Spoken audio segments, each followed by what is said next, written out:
The Living Dynamics of Cannabis, Episode 9, Breeding and Human Selection. At this point in the series, it becomes extremely difficult to separate cannabis as a natural organism from cannabis as a human-influenced system. While earlier episodes focused on geography, morphology, chemistry, internal biological timing, and plant steering, the modern reality is that almost no widely cultivated cannabis today exists outside of human selections.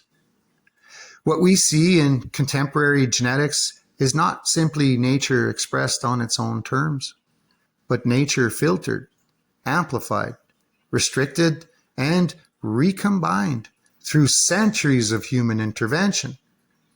To understand cannabis today, it is necessary to understand breeding, not as a technical process alone, but as a form of directed evolution. In natural environments, selection pressure comes from climate, competition, pests, disease, and seasonal cycles. In cultivation environments, selection pressure is replaced or supplemented by human intention. Traits that survive are not only those that improve survival in nature, but those that align with human preference, utility, and cultural direction. At its core, breeding is the process of selecting which expressions of a plant are allowed to continue into the next generation.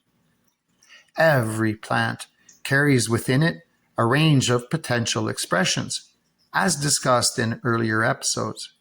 Some of these expressions are morphological, some are chemical, some are developmental, and some are behavioral in terms of growth patterns and timing. Breeding acts on this variability by choosing which expressions are preserved and which are removed from the gene pool. Over time, this creates directional pressure. Instead of adaptation being driven purely by environmental conditions, it becomes guided by repeated human decisions. If a plant expresses a desirable trait, whether that is faster flowering, higher resin production, specific chemical profiles, structural compactness, or resilience under controlled environments, it is more likely to be selected for reproduction.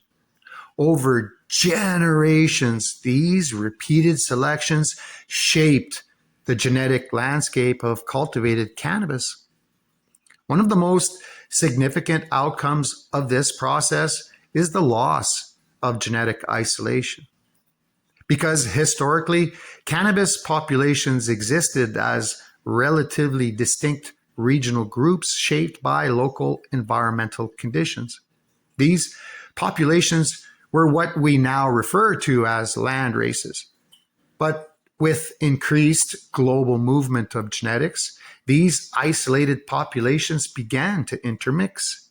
Seeds and cuttings from different regions were brought together, crossed, and stabilized in new environments. This process created hybrid populations that no longer reflect a single environmental lineage, but instead represent a mosaic of multiple ancestral influences. Hybridization increases genetic diversity in the short term, but it also reduces the clarity of long-term regional adaptation. Traits that were once stable within specific geographic populations become redistributed across new combinations. This is why modern cannabis often displays highly variable morphology, chemistry, and growth behavior even within genetically similar groups. The original environmental coherence of landraces becomes diluted through repeated recombination. But this dilution is not necessarily a loss in functional terms. It is also a source of innovation. Hybridization allows traits that evolved in different environmental contexts to be combined in ways that would not naturally occur in isolated ecosystems. For example, structural traits adapted to one climate can be combined with chemical traits adapted to another. This creates new expressions that are neither purely one type nor another, but emergent combinations shaped by human selection. Selective breeding introduces another layer of complexity: intentional direction. Unlike natural selection, which is blind to outcome beyond survival and reproduction, human selection is goal-oriented.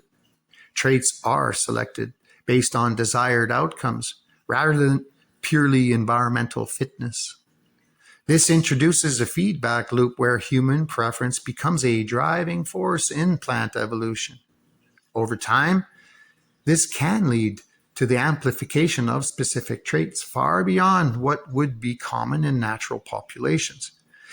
This process also introduces bottlenecks. When selection focuses heavily on specific traits, genetic diversity in other areas can be reduced.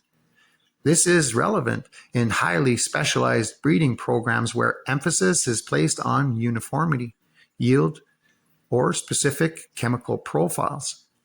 While these traits may become more consistent, other adaptive traits may become less variable or less expressed. This creates a trade-off between uniformity and diversity. One of the most important aspects of modern cannabis breeding is the incorporation of multiple ancestral lineages into single genetic frameworks, as discussed in the context of sativa, indica, ruderalis, fiber hemp, oilseed hemp, dual-purpose hemp, and biomass/cannabinoid hemp. Modern plants rarely represent pure expressions of any one category. Instead, they are complex hybrids containing overlapping genetic contributions from multiple regions and historical populations. This makes genetic prediction more complex, but also more flexible. Breeding also interacts directly with environmental expression. A plant's genetic potential is only fully expressed within the context of its growing conditions. This means that two genetically identical plants can still express different outcomes depending on environment, cultivation systems, and stress exposure. Breeding defines potential, but environment determines expression. This interaction is constant and unavoidable. Another important factor in modern breeding is the stabilization of traits. When a desirable combination of traits are identified, repeated selection over time and multiple generations is used to stabilize those traits so they appear consistently in future offspring. This process reduces variability in certain aspects of the plant while preserving targeted characteristics, but even stabilized lines retain some degree of variability due to the inherent complexity of genetic expression and environmental influence. The introduction of autoflowering traits in mainstream breeding is a clear example of how specific environmental adaptations can be integrated into broader cultivation goals. Originally associated with populations adapted to short growing seasons and seed production, photoperiod independent flowering behavior has been incorporated into modern genetics to create plants that flower based on internal developmental timing rather than external light cycles. This trait demonstrates how environmental adaptation can be extracted from one context and amplified to another through selective breeding. Breeding also plays a direct role in shaping chemical expression. As discussed in the previous episode, cannabinoids and terpene profiles are influenced by both genetics and environment. By selecting for plants that consistently express certain chemical traits, breeders can influence the probability of those traits appearing in future generations.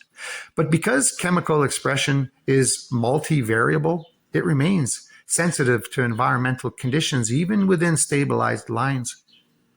Over time, what emerges from all of this is not a fixed species identity, but a continuously evolving genetic landscape shaped by both natural and artificial selection. Cannabis today is not the same plant it was hundreds or even decades ago. It is a product of accumulated decisions made across generations by both environmental forces and human intent. This raises an important conceptual shift. Cannabis is no longer just adapting to the environment in a traditional sense. It is also adapting to cultivation itself. Human selection has become part of its evolutionary context. Grow environments, breeding priorities, and cultural preferences now act as selection pressures in the same way climate and geography once did. In this sense, modern cannabis exists at the intersection of natural evolution and directed evolution. It is shaped by both ecological history and human influence. This dual influence is what gives modern cultivars their complexity, variability, and adaptability. So ultimately, breeding is not just about creating new varieties. It is about continuously reshaping the boundaries of what the plant can express. And once that is understood, cannabis is no longer just a species responding to nature. It becomes a species co-evolving with human intention.